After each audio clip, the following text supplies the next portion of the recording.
when something occurs that I have a reaction to, then all that's telling me is that it's just pointing out that I have conditioning there. So the reaction is conditioning, and that conditioning, if the reaction is a reaction that I perceive as unwanted or undesirable or negative or painful, then what that's telling me is that that conditioning is non-optimal. Now, if I resist it, then what I'm doing is fundamentally saying, give more energy to this that I don't want, which is unwise. If I have non-resistance, then it allows me to actually see what is this composed of, and then I can reorganize how it's structured. So if the thought is, if I'm hearing a thought like an inner narrator that's saying something, I can change that. If I'm imagining something, if I'm imagining exactly what I don't want, I mean, just notice how often you do that, right? You imagine exactly what you don't want. You say, I want financial abundance, and then something occurs, and then you imagine, oh, I'll be destitute. I'll be living under a bridge. But if I'm caught up in the reaction by resisting it, then I don't have the ability to actually observe what I'm doing because I can't slow down enough. I'm not going to see it as an opportunity. Instead, I'm going to feel negative emotions toward this. I'm going to feel that I'm a victim. I'm going to feel angry. I'm going to feel resentful. I'm going to feel fearful. When there's non-resistance, then I'm allowing all of it. And in allowing all of it, I can actually observe it. And then in the observation, I can introduce changes. So I can notice, oh, that's what I'm doing. Oh, I'm imagining this. Well, what is it I want instead? Let me imagine that.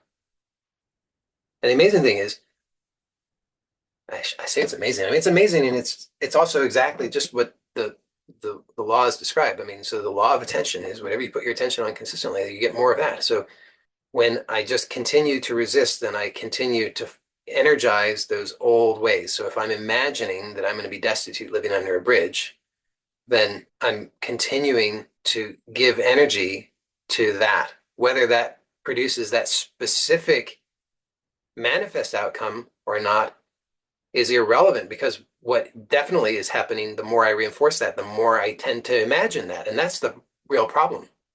The actual problem is what I'm imagining. Because I mean, like by virtue of the fact that I'm imagining it, it means that I'm still alive. So it's not like I haven't died yet. So I have enough life force that I'm able to imagine something. And yet I'm using that life force to imagine exactly what I don't want, which is what I experience as painful. So the real problem is what I'm imagining.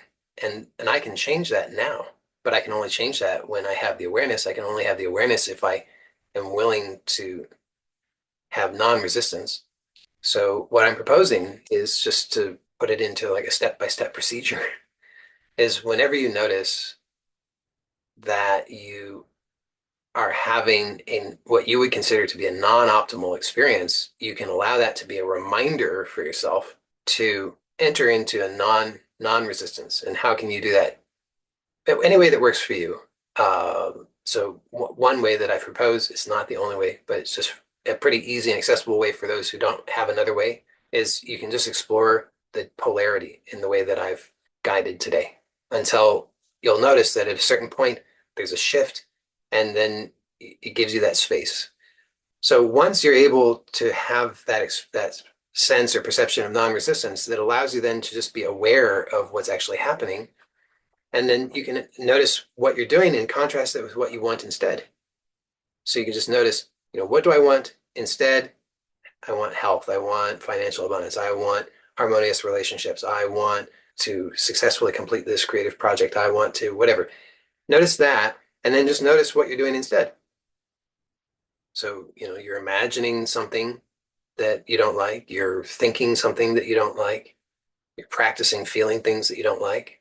And then there'll maybe be other layers there that you have to continue to practice non-resistance with, because the other layers might surface where there'll be resistance that comes up like, but I can't, I'm a victim. This is, how life is. Life is not fair. Why me? Poor me.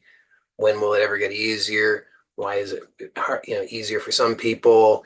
So, like that those layers will come up. But again, you can just keep noticing and telling the truth, which is that you've been doing that for how long? For a long time, and you know what results that gives you, which are not what you want. So instead of that, choose what you do want. And what I'm proposing is that non-resistance is a necessary component of that, because as long as you're resisting, then you're reacting mindlessly, doing more of the same, which produces more of what you don't want. And when you have non-resistance, it gives you the space so that then you can choose what you do want. And the more you practice, the more accessible it will become. At first, maybe it seems more challenging because you haven't practiced it. But like all things, the more you practice, the easier and more accessible it becomes. So don't give up just because at first it seems challenging. It's really well worth gaining skill with, because it will serve you very well. It will save you from an enormous amount of unnecessary suffering, because a lot of the suffering is from resistance. So that's what I wanted to explore today.